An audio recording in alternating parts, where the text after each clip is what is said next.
Thank you very much, Program Director and Ravi, after the introduction of what you are all about. It makes me comfortable because I could see some hotels and everything there, and I said, okay, then I fit in.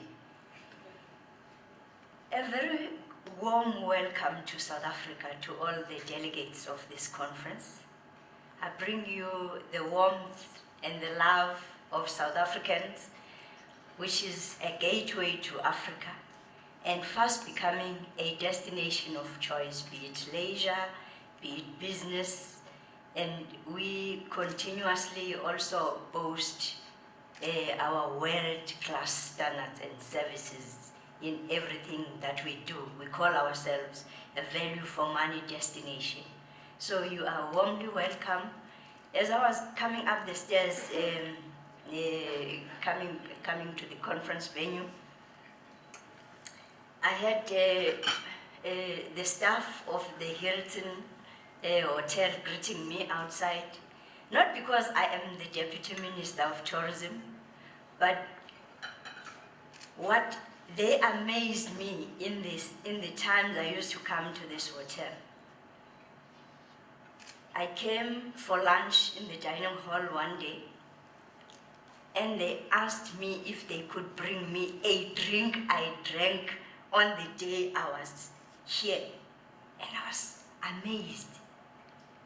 And so I'm also recognizing the Hilton Group, even on the investment in terms of the quality of the people that they have. I hope you also had a warm welcome. Thank you very much for the invitation to be part of you. And for us, it is really a confirmation that South Africa is fast becoming one of the destinations of choice for events of this nature. And I hope in the 3 engagements you were talking about in Africa, this will be the destination of choice. I hope in the forms people will write South Africa, not Morocco.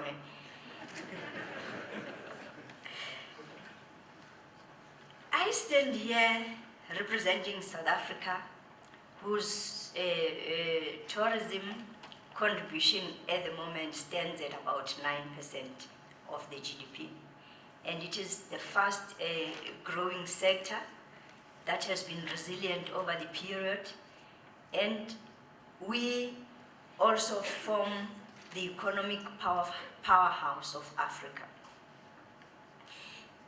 Also, standing here, we are part of one emerging economic powerhouse, the BRICS.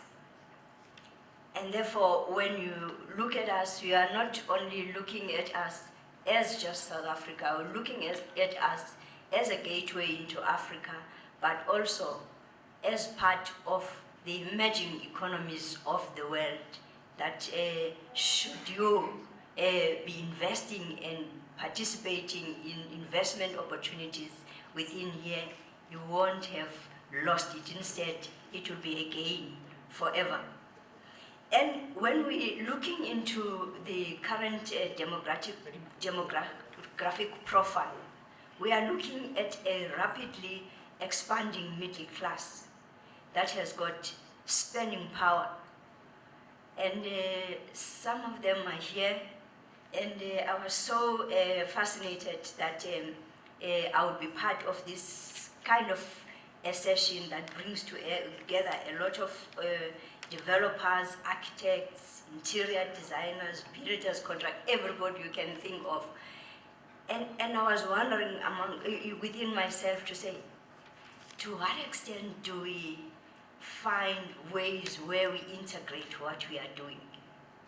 To what extent do we find ourselves to coordinate what we are doing, so that even when we move around, we present integrated, coordinated models that would be listened to by the whole world, coming from South Africa or coming from the bloc as Africa, but I was,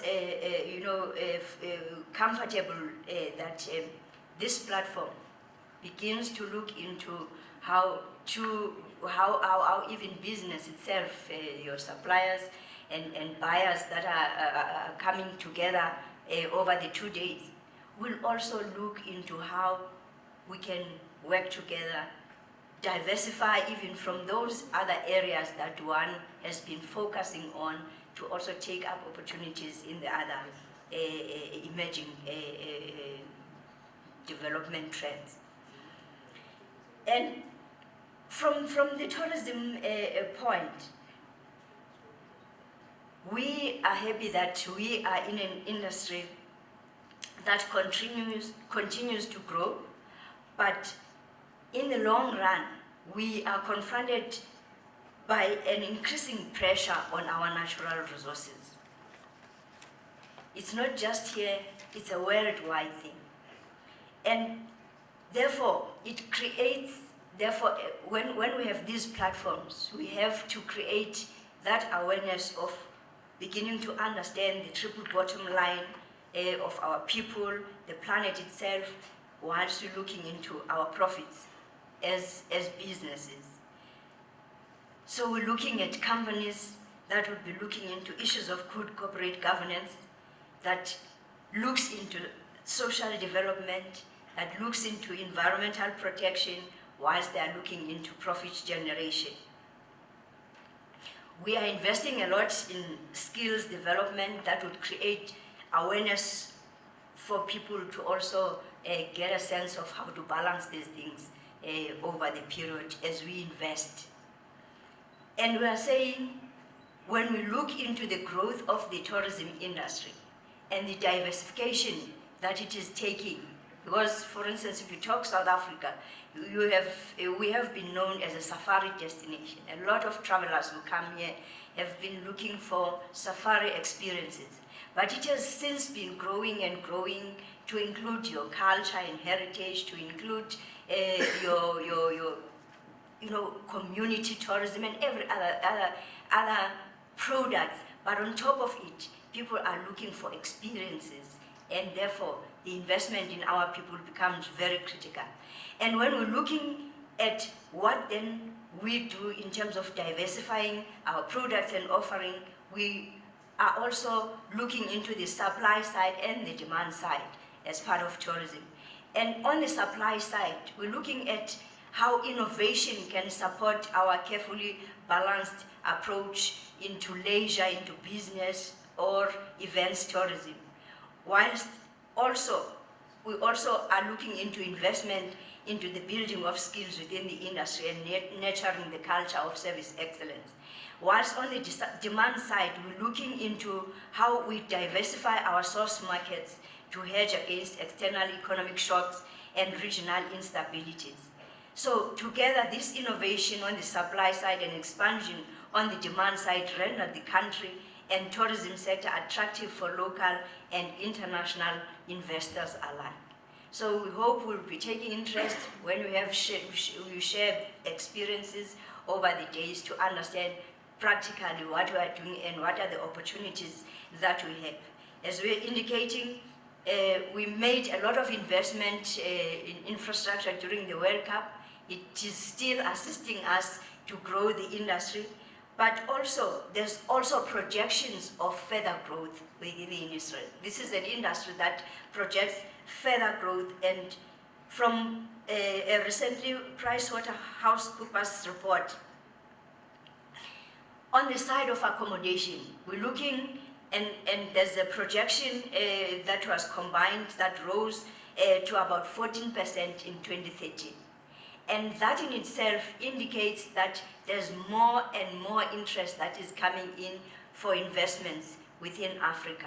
I was over the last 2 or 3 days in Malawi, and there we're also looking at investment opportunities, but also, whilst we're looking at those investment opportunities, we also want to make sure that our destination remains that value for money destination, in that people, as they come, once would have put up infrastructure of a high standard, but the actual quality of the services that people receive would match such quality.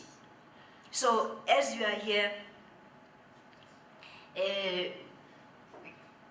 you will be introduced, I hope, to the kind of public-private partnerships approach that South Africa presents for doing business in South Africa. And at the same time, that we present to you tourism as a very creative industry, and we as government, we ensure that we don't over-regulate that industry. We want much more creativity.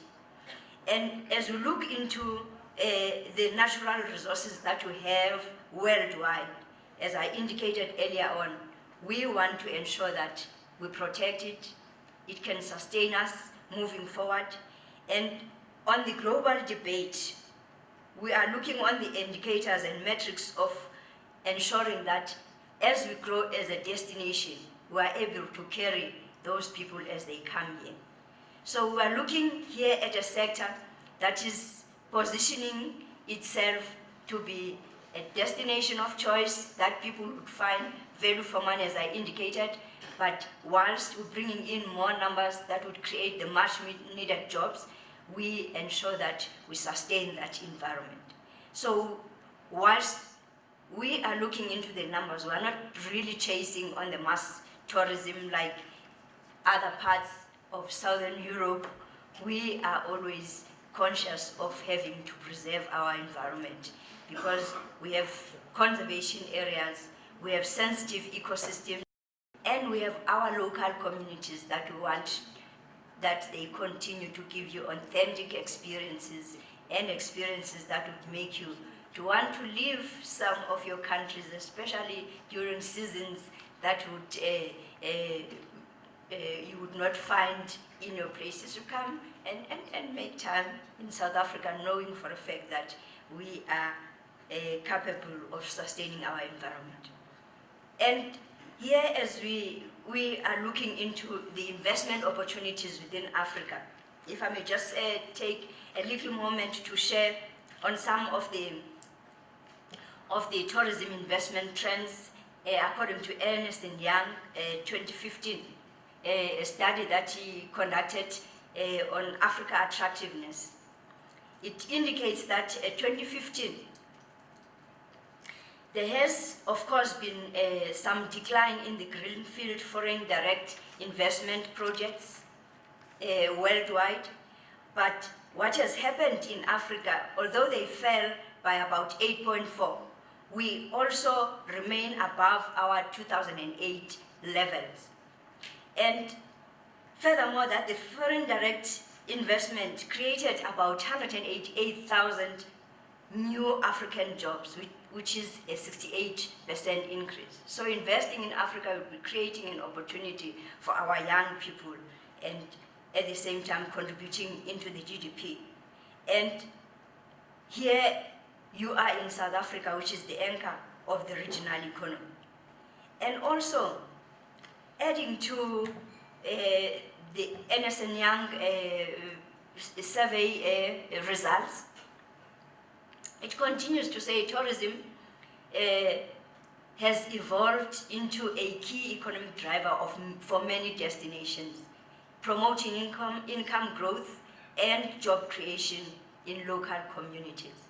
So the change of what local communities would be looking for would be true investment in the potential developments within the areas. So you would not just be making your profits, but you'll also be changing the lives of communities. But critical to the slide that I was looking at, that was indicating, especially from the fields that you are working on, tourism presents much more in that it presents a shift from the traditional focus of from goods and products towards services. The whole world is also looking into services. So the services sector is becoming one sector of focus that we would want you to look into diversifying even from the areas where you are in. And therefore, The 2015 Global Hospitality Insight report indicates that even amid geopolitical instability, the emergence of new health concerns, as you are indicating that next year you will also be hosting one conference around health issues, those would contribute to a lot that gets into the services that we provide. So we are looking forward to this hospitality presenting amongst yourselves the opportunities, because already the whole world has made its mark by having all the chain hotels investing in our country, which for us is an indication of the confidence that they are placing into our country, and their further growth into Africa by these very same groups that would have started in South Africa. So we present a platform that can indicate to yourselves where to, how to get to, and the relations that we have as a country with those countries within Africa. We have very strong relations, and therefore, as we are here, as we open this conference, I wish to say to yourselves, here in South Africa, we are warmly welcoming you, and we are looking at an ongoing debate as part of the global world that would see that we ensure that we grow the capacity of our destinations to welcome the world as it comes here, and we are confident that we fit into the competition that makes South Africa the destination of choice and the gateway into Africa. We have a lot of infrastructure programs that government is embarking on that would make it possible even for investments from all sides. But we are saying that creativity that you are bringing in, please make sure we tap into it, and moving into the future, we'll make sure that having sat here in South Africa, you leave a legacy out of this 2015 conference. Thank you very much.